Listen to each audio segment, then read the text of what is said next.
Hello, I'm Jenny Green, ICE Northern Ireland Regional Director. We're continuing our conversation with ICE members and civil engineers about the impact of the COVID-19 pandemic on their working lives. Today, I'm going to be speaking to Grace Curran, who is a civil engineer with the Department for Infrastructure and also a member of ICE NI's Education and Inspiration Group. And Grace, can you tell us a little bit about the impact of the COVID-19 pandemic on your working life? Yeah, absolutely. So this time last year, whenever the COVID hit, I, like so many others, moved out of the office and moved here to my dining table, and I've been here ever since. And actually, it's work-wise, it's been working surprisingly well. I think it's amazing how quickly we were able to adapt to the home working environment, and I think that's been a case across like most of my colleagues and friends as well. From an operational side of it, we knew we were dealing with these vital roads, so it was essential that all the safety critical services continued to be carried out throughout. Things like resurfacing programs, street lighting inspections, even grass cutting, weed killing, emergency call-outs for the safety of the public. We had to ensure all that kept going. And our maintenance contractor, Amy Highways, worked really quickly to put all the essential safety measures in place.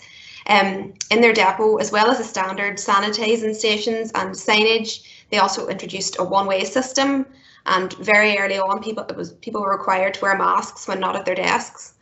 I think one of the key things that actually they brought in, which has been really effective, is that prior to the COVID, shifts were pretty flexible and people were able to swap and work with different people.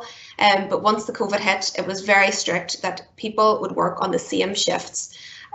This meant that effectively the staff were bubbling together so that if there was an outbreak or a case where people needed to isolate, that there was still plenty of staff available to cover all those safety critical services just that I mentioned earlier. So I think that was great that they brought that in.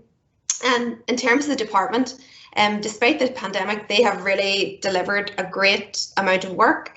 £96 million, I think, of structural road maintenance was carried out in the last year. £86 million was invested into the A6 dual carriageway, and £2 million was invested in the 20-mile-per-hour zone safety zones at schools. So that's just an example of the work that was completed, even though it felt at times like the world was standing still. What do you think the medium and the longer term impacts of the pandemic are going to be? Oh, I think it'll be very interesting to see. I have no doubt that the impacts of COVID in our work and life we're going to see for the foreseeable future.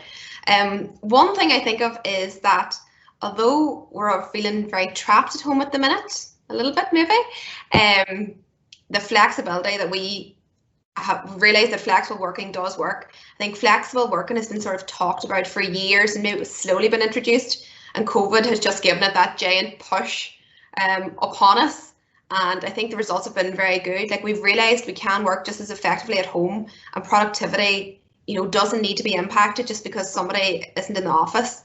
And that ability to work anywhere, I think, is something that we'll definitely bring forward in the future. In terms of infrastructure projects going forward, it'll be interesting to see, but I really think now people have had the time to explore their own neighbourhood. More people are walking and cycling than ever before. People want to support local, and people are really enjoying exploring the great outdoors and realising the huge impact that has on both their physical and mental health. So I think we're going to see a huge demand for more active travel schemes and things like that brought in, so people can continue to do that into the future. In the past year alone, 3.3 million has been invested in cycleways and sustainable living spaces for the public, and I think that's just the start of things to come. And finally, Grace, is there any advice that you'd like to share with everybody?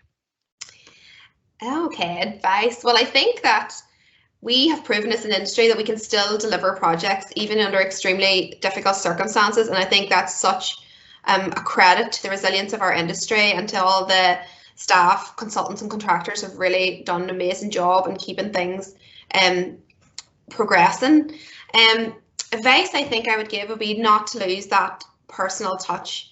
I know over the years I've made so many great friendships in the office, and I think we may lose that. It's sad to lose that just because we're physically apart. I think not every phone call or Zoom call has to be about business. Like, you can just phone somebody to see how their weekend is going, if they're getting on all right with the homeschooling, although hopefully that's come to an end now. But when you're in the office all day, I definitely wasn't always speaking business for 8 hours a day, and I love those extra wee chats. And that is something I really miss now, being at home all the time. So I think it's important that we just put that effort in to keep building those relationships and keep that bit of friendly banter going. Equally, I think if we don't engage with each other, we do risk, missing out on some innovative and collaborative solutions. Like, how often has the best bit of a project or best idea come up from having a casual, brainstorm in the office? So if we're all working independently, we may be missing out bits and pieces of advice from each other and some brilliant ideas. So that would be my advice, would just be to keep in touch with everybody, keep engaged. Good advice. Thanks very much, Grace. Thank you.